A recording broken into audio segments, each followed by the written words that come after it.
welcome to my channel. Today, I want to take you with me to visit the seaside town of Whitstable in the UK.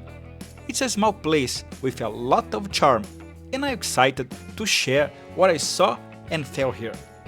As you watch, try to guess where my accent comes from and write in the comments.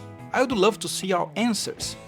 Do you know Whitstable is only an hour and a half from London and is one of the most popular seaside escapes for locals.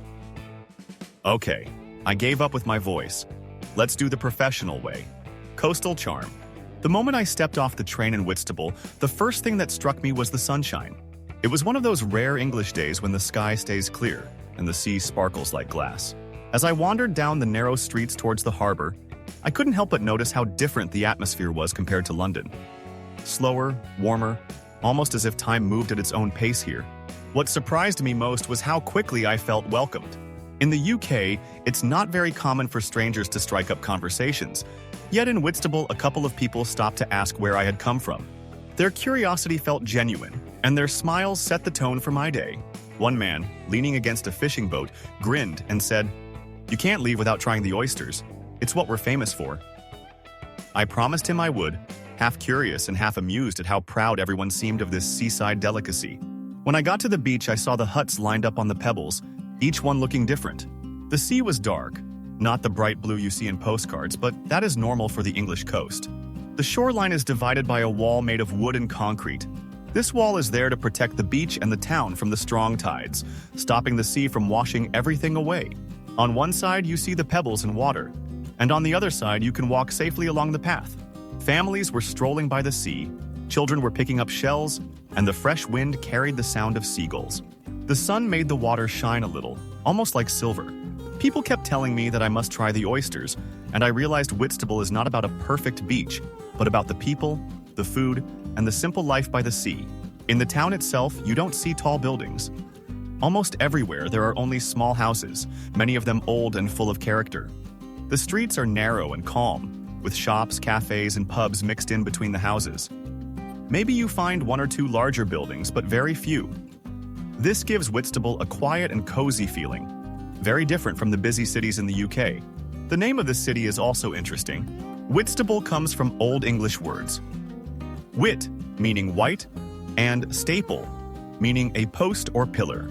Historians think it may have described a white post or landmark used by sailors long ago to guide their boats to the shore.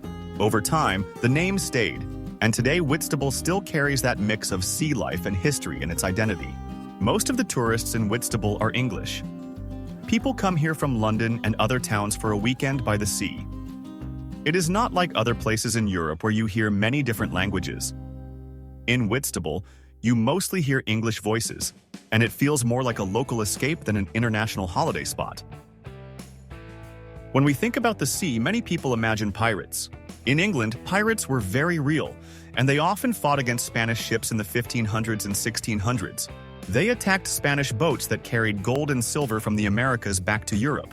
These English pirates became part of the long history of battles on the sea.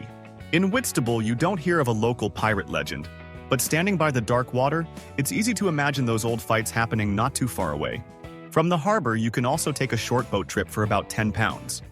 It's not expensive, and it gives you a different view of the coast. Out on the water, you can see the line of the beach, the wooden and concrete walls that protect it, and the houses sitting close to the shore. It's a calm ride, and it makes you see Whitstable from another angle. Walking around the town, I noticed that many of the people living here are older. Whitstable has a calm and quiet feeling, and it seems like the kind of place where people come to retire. With the sea, the small houses, and the slow pace of life, it's easy to understand why many choose to spend their later years here. The architecture in Whitstable is very mixed but full of character. Many houses are small cottages made with brick or painted wood, some dating back hundreds of years. Along the harbour, you see old fishermen's huts, while in the center there are narrow streets with shops built into traditional townhouses. There are almost no tall modern buildings, which makes the town feel historic and cozy.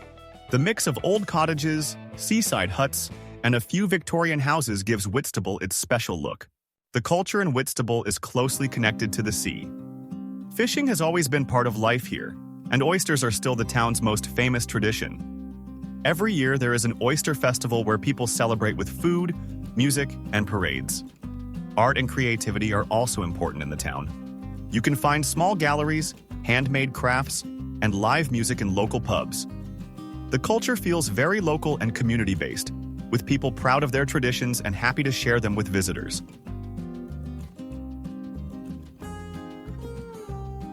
So that was my visit to Whitstable, a small seaside town by the Kent coast. It may not have golden beaches or modern buildings, but it has its own unique charm. The sea, the oysters, the old houses, and the calm streets all make this town special. I could see why people come here for a quiet weekend, or even choose it as a place to retire. Walking through Whitstable, I felt the mix of history, local culture, and the friendly way people welcomed me. Thank you for coming with me on this trip. I hope you enjoyed seeing Whitstable through my eyes. Now I want to hear from you. Write in the comments what you think about this town. Would you like to visit it one day? And also, try to guess where my accent is from. I'm very curious to see your answers. Don't forget to like the video and subscribe if you want to join me on more trips.